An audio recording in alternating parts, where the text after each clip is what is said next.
So I go check and see what the trending news stories on YouTube are. I do this from time to time. And there's a news story from, I think, CBS talking about how the families of one of the supposed, and I strongly emphasize the word supposed, victims of the Route 91 Harvest Festival massacre, in air quotes, massacre, in Las Vegas. They are suing the gun makers for what that dude, Stephen Paddock, supposedly did. Again, strong emphasis on supposedly. Anybody who's actually kept track and paid attention, gathered facts, and didn't just trust what the news said outright, because you should never, ever do that. In other words, anybody with half a brain, a working memory, and any critical thinking skills whatsoever might think to wonder, is it possible to hit the same target with multiple shots from the same burst from like 5,000 feet away and 1,500 feet up? The answer is no. Especially with the kind of weapons he was supposedly using. Is it actually possible to fire that fast with any sort of accuracy when you are dual wielding with both hands, using a bump stock to accelerate the speed supposedly? No, it is not possible. After the fact, it became known that the window that was broken, that from the ground level, was not his room, because the officer's body cam footage going into the room showed no broken window. Numerous witnesses at the scene that had their own cell phone cameras or camcorders out recorded muzzle flash from other floors besides the one he was supposedly on.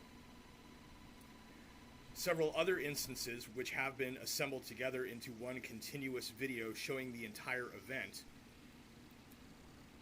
have demonstrated that the gunfire sounds were coming through the public address sound system of the concert.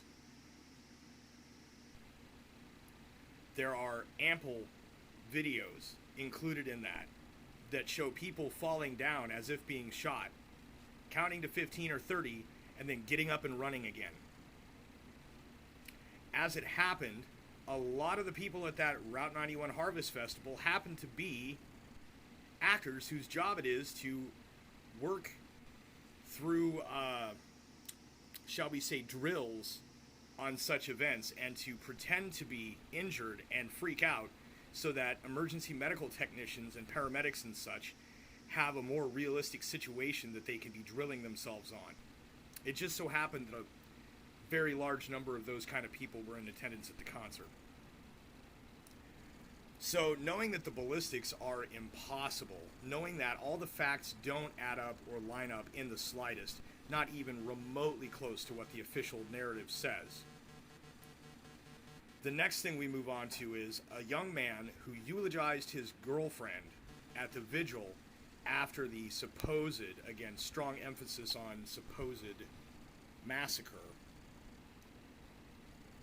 who claimed that she was shot multiple times in the head by this simulated automatic, semi-automatic gunfire from dual-wielding 5,000 feet off and 1,500 feet up. A mathematical impossibility. And as it turns out, the young gentleman, I kid you not, is the same dude whose picture they showed as the Sandy Hook shooter.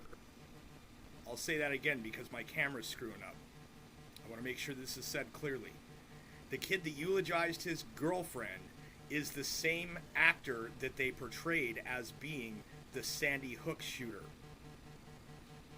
who supposedly died. So they're really not, they weren't even trying to hide the fact that they were doing it. They knew that people were going to be like, well, the news said it happened, and that's how they said it happened. That must be how it happened then.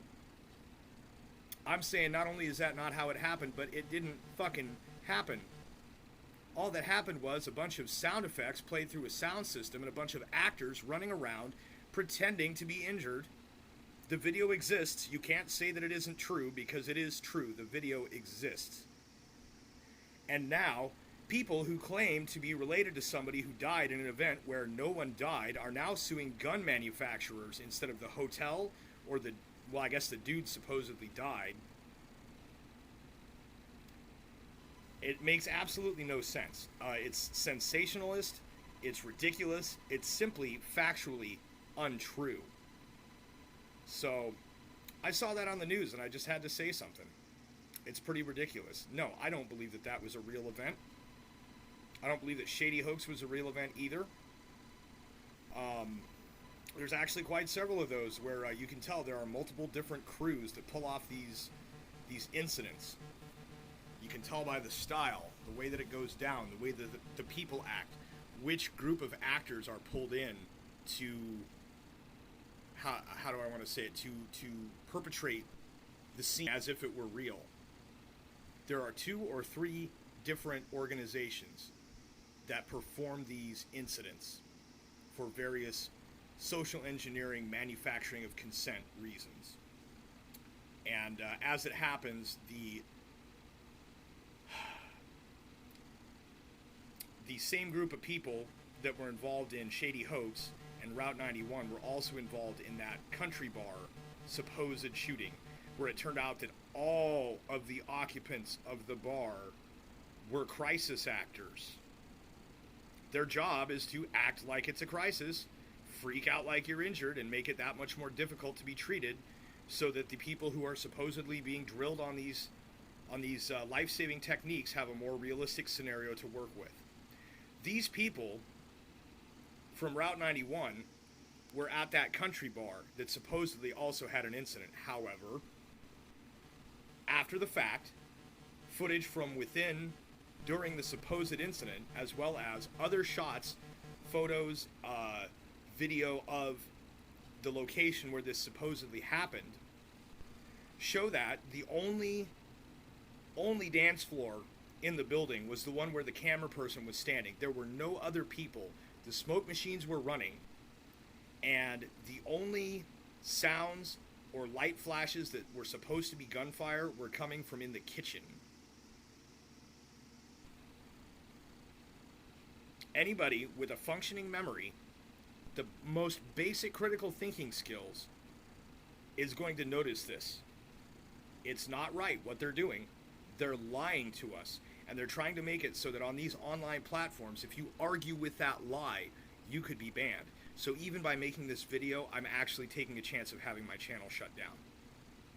But the truth is absolute. The truth is the truth. And the truth is that the facts of all of those incidents do not line up. The last example I will provide is the Pulse nightclub. The alleged assailant was wielding an AR-15. However, nobody in that nightclub died from AR-15 gunshot wounds. They died from SWAT submachine gun wounds. Because nobody was dying or getting shot until SWAT came in hot. That was what happened. That was what the witnesses said. And then the news tried to change the story. So, I'm sorry if it's uncomfortable to think about the idea that there are people in the media and possibly in the government whose only real purpose seems to be to deceive us, the citizens, the voters, the taxpayers, to try and confuse and terrify underinformed people who simply don't know better, don't know how things actually work. That they are trying to trick those people into supporting legislation that goes against their best interest and goes against their constitutional rights. And the real actual final point is that constitutional rights are not granted by the government. They are natural rights that are recognized by the government. So the government attempting to infringe on any natural rights is itself illegal.